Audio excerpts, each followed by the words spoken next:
جب سے یہ واقعہ ہوا ہے، یہ واقعہ ایک عمومی بیماری کی شاید نشاندہی کر رہا ہے جس سے ہمارا معاشرہ وقتاً فوقتاً گزرتا رہتا ہے، اور وہ بیماری ہے ایکسٹریمزم کی، ریڈیکلائزیشن کی، پرتشدد رویوں کی۔ میری ذاتی رائے میں اس کا نہ کسی مذہب سے تعلق ہے، نہ کسی دین سے تعلق ہے، نہ کسی نسل سے تعلق ہے، نہ کسی زبان سے تعلق ہے۔ یہ ایک انسانی رویہ ہے، اور یہ شیطان کی طرح مختلف روپ دھارتا ہے اور کینسر کی طرح سراحت کرتا ہے معاشرے میں۔ جب مجھے اس خبر کا پتہ لگا تو میں آپ کو دل سے بتا رہا ہوں، میں بڑا دکھی ہوا، اور اس وجہ سے بھی کہ ہمارے حکومت کو حلف لیے ہوئے غالباً 2 دن گزرے تھے اور یہ بدقسمت واقعہ رونما ہوا۔ تو تھوڑا سا میں نے غور کیا کہ تاریخ کے جروکوں میں ایسی کون سی چیز ہوئی ہے کہ کرسچن کمیونٹی خاص طور پہ اور مائنورٹیز عمومی طور پہ، چاہے وہ ہندو ہوں، چاہے وہ سکھ ہوں، چاہے وہ پارسی ہوں، چاہے وہ ہمارے گلدستے کے مختلف جو پھول ہیں، کیا ایسی چیز ہو گئی ہے کہ ان کے خلاف اس قسم کا نفرت انگیز عمل اور رویہ سامنے آیا۔ میں یہاں آج 3 رویوں، کرداروں، اور جن کو کہتے ہیں نا کہ ویئرنگ ڈفرنٹ ہیٹس، 3 قسم کی ٹوپیاں میں پہن کے آپ کے سامنے حاضر ہوا ہوں۔ سب سے پہلی بحیثیت امتی محمد عربی صلی اللہ علیہ وآلہ وسلم، دوسری بحیثیت نگران وزیر اعظم جو کہ ریاست پاکستان کے بحث پہ آپ لوگوں کی جو سیکیورٹی کی پرائم رسپانسبلٹی ہے اس کی ذمہ داری کی حیثیت سے مجھے اس کو ایڈریس کرنا ہے۔ اور تیسرا قائد اعظم محمد علی جناح جو کہ ہم سب کے آئیڈیل ہیں، اور انہوں نے تاریخ رقم کی، اور بڑے مختلف مورخوں نے ان کو ایک ایسے کردار کے طور پہ پیش کیا جنہوں نے 3 مائل سٹون انسانی تاریخ میں اچیو کیے۔ قومی ریاست تشکیل کی، ایک قومی وحدت تشکیل دی، اور جو بنیاد تھی اس کی وہ یہ تھی کہ جو غالب اکثریت متحدہ ہندوستان کی تصور کی جا رہی تھی، ان کا بنیادی نقطہ یہ تھا کہ اس میں جو بڑی ایک اقلیت ہوگی اس کے حقوق کا تحفظ کیسے کیا جائے۔ اس جدوجہد کے نتیجے میں پاکستان بنا، اس لیے کہ یہاں پہ جو غالب اکثریت ہو، وہ جو یہاں کی اقلیت ہو، اس کے ساتھ وہ رویہ جس کے لیے قائد نے ساری زندگی جدوجہد کی اور کامیابی حاصل کی، ان 3 کرداروں کے بیچ میں سوچتا ہوا آپ کے پاس آیا ہوں۔ اسلام کی ارلی ہسٹری میں جب پہلی تاریخ پہ آپ نظر دوڑاتے ہیں تو جو مسلمانوں کی ایک نسبتاً بے مال و متاع، بے آسرا جو انیشل کمیونٹی تھی، ان کو جو پہلی مدد اور نصرت حاصل ہوئی ہے وہ نجاشی عیسائی بادشاہ سے ہوئی، اور آپ صلی اللہ علیہ وسلم نے ان کا لیے غائبانہ نماز جنازہ ادا کی۔ پھر ایک نسخہ آج تک محفوظ ہے، اور تا قیامت اٹ از باؤنڈ، علماء حق اس کی گواہی دیں گے، علماء سو نہیں، کہ عیسائی جہاں جہاں روئے زمین، اس پلانٹ میں جہاں عیسائی ہوگا، جہاں پہ بھی ہوگا، وہ اپنے عقائد کے اندر رہتے ہوئے، ان عقائد میں کوئی تبدیلی نہ کرتے ہوئے، اسی انداز میں ان کے مرد اور خواتین اپنی زندگی گزارتے ہوئے، امت محمدی صلی اللہ علیہ وسلم پہ یہ فرض ہے، جیسے نماز فرض ہے، جیسے زکوٰۃ فرض ہے، یہ حکم فرض ہے کہ انہوں نے ان کا تحفظ کرنا ہے، ان کے مال و متاع و عزت و آبرو، ان تمام کے جو محافظ اور امین ہوں گے وہ امتی ہوں گے۔ میں کوئی فتویٰ نہیں دینا چاہ رہا، اگر کوئی یہ کردار ادا کرنے کو تیار نہیں ہے وہ اپنے گریبان میں جھانکے کہ کیا واقعی وہ امتی ہے۔ اس کو ضرور اپنے گریبان میں جھانکنا چاہیے۔ ابھی یہاں قرآن حکیم کی آیتیں تلاوت ہوئی، کوئی بھی معاشرہ وہ عدل و انصاف ان کے اصول کے تحت وہ ایگزسٹ کر سکتا ہے، وہ قائم رہ سکتا ہے۔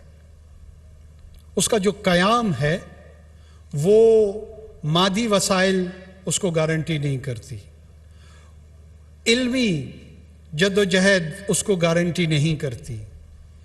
ایک ہی اصول ہے کہ جو وہاں پہ بسنے والے لوگ ہیں ان کے بیچ جو سینس آف جسٹس ہے، جو انصاف کے حصول کا احساس ہے، وہ یکساں طور پہ تمام لوگوں میں موجود ہو۔ جب وہ موجود ہوتا ہے تو وہ گھر بھی قائم رہتا ہے، وہ معاشرہ بھی قائم رہتا ہے، وہ مملکت بھی قائم رہتی ہے۔ اور جو گھر کے دشمن ہو، جو اس معاشرے کے دشمن ہو، جو اس مملکت کے دشمن ہو، ان کا پہلا وار اس نظام انصاف پہ ہوتا ہے۔ مجھے بہت خوشی ہوئی کہ ہمارے فورتھ کمنگ چیف جسٹس صاحب یہاں غالباً 2 روز قبل تشریف لائے، چیف منسٹر پنجاب نے لیڈ رول لیا، ہماری ملٹری لیڈرشپ نے فورتھ کمنگ انداز میں آئے اور انہوں نے انشور کیا، آرمی چیف نے، کہ مائنورٹیز کے رائٹس کے پروٹیکشن پہ کسی قسم کا کوئی کمپرومائز نہیں ہوگا۔ آئی ایم سو پراؤڈ کہ ہمارے صوبے میں چیف سیکرٹری اور آئی جی پنجاب کی صورت میں ایک ایبل بیوروکریٹک لیڈرشپ ہمارے پاس، ایک ایبل ایڈمنسٹریٹو لیڈرشپ ہمارے پاس موجود ہے، جو کہ روزانہ کی بنیاد پہ یہاں کے جو ضرورتیں ہیں، یہاں کے جو تقاضے ہیں، ان کو پورا کر رہے ہیں۔ میں آپ لوگوں کو یہ یقین دلانا چاہ رہا ہوں کہ میں مستقبل آنے والے وقت کسی کے کنٹرول میں نہیں ہے۔ ایک چیز ہے جو انسان کی اختیار سے باہر ہے اور وہ ہے مستقبل۔ کسی کو نہیں پتا آنے والا کل کیا لے کے آئے گا، کوئی نہیں جانتا کہ پرسوں کیا آئے گا، کوئی بھی آنے والے وقت کو پریڈکٹ، ابھی تک انسانی علم اس سطح پہ نہیں پہنچا کہ وہ آنے والے وقت کا بتا سکے۔ ہو سکتا ہے کہ اس آنے والے وقت میں کہیں پہ کوئی شرپسند اس قسم کے گھناؤنے ارادے دوبارہ بھی رکھتا ہو، مجھے نہیں پتا۔ میں آپ کو صرف یہ ایشور کرانا چاہتا ہوں کہ کبھی نہ صرف کرسچن مائنورٹی کے ساتھ، چاہے وہ ہندو ہوں، چاہے وہ سکھ ہوں، چاہے وہ پارسی ہوں، چاہے وہ احمدی ہوں، چاہے وہ کسی بھی قسم کی مائنورٹیز سے بلانگ کرتے ہوں، اگر ان کی جان و مال پہ کوئی بھی شخص، کوئی بھی گروہ حملہ آور ہوگا تو ریاست اور ریاست کے قوانین کو آپ مظلوم کے ساتھ پائیں گے، ظالم کے ساتھ نہیں پائیں گے۔ قرآن حکیم میں 2 ہی قومیں ہیں، ایک ظالم ہے، دوسری مظلوم ہے۔ موسیٰ اس لیے غالب تھے کہ وہ مظلوم تھے، فرعون اس لیے شکست کھایا کیونکہ وہ غاصب تھا، کیونکہ وہ ظالم تھا۔ اور یہ فرعونیت اور یہ موسوی روایت اور سنت یہ تا قیامت چل رہی ہے، اور عیسائی اور اسلامی دنیا کے بیچ میں تو قربتیں بہت زیادہ ہیں۔ میں اس ووٹ کا آج بھی مشکور ہوں جو پنجاب کی اسمبلی میں پاکستان کی تشکیل کے وقت استعمال ہوا، اور وہ ایک عیسائی ووٹ تھا۔ میری ابتدائی تعلیم سینٹ فرانسس گرامر اسکول میں ہوئی کیا میں سسٹر سیسیلیا کو بھول جاؤں یا فادر جوشوا کو بھول جاؤں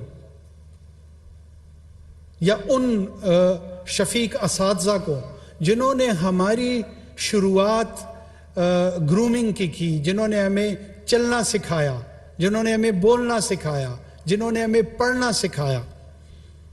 اور یہ مجھ جیسے ہزاروں لاکھوں لوگ جو مشنری سکولز کی ایجوکیشن میں یہاں سروسز ہے، کون کوہتا نظر، کون کمعقل ہوگا کہ اس کو ایکنالج نہ کرے. آپ کراچی سے لے کر کلکتہ تک، کلکتہ سے لے کر ممبئی تک کوئی ایسا شہر نہیں ہے جہاں پہ اس کمیونٹی کی سوسائٹی میں پازیٹیو کنٹریبیوشنز نہیں ہیں. قرآن حکیم ورجن میری مریم علیہ السلام کا نہ صرف ذکر کرتے ہیں بلکہ ایک مخصوص سورہ ان سے منسوب کرتا ہے. قرآن کے جتنے حسین اجازات ہیں ان اجازات میں سے ایک منور نام سیدنا مریم کا ہے. قرآن کے اجازات میں جو عیسیٰ علیہ السلام کا ذکر ہے وہ خدا اپنی قدرت کے شان کو بیان جب اس شان میں تذکرہ عیسوی ہے، جہاں اللہ نے اپنی قدرت بیان کرتی ہے وہ عیسیٰ کو سامنے لے آتے ہیں، وہ مریم کو سامنے لے آتے ہیں، وہ آل عمران کو سامنے لے آتے ہیں. تو کیا ایسے ماننے والوں کو وہ ایک دوسرے سے الجھیں گے؟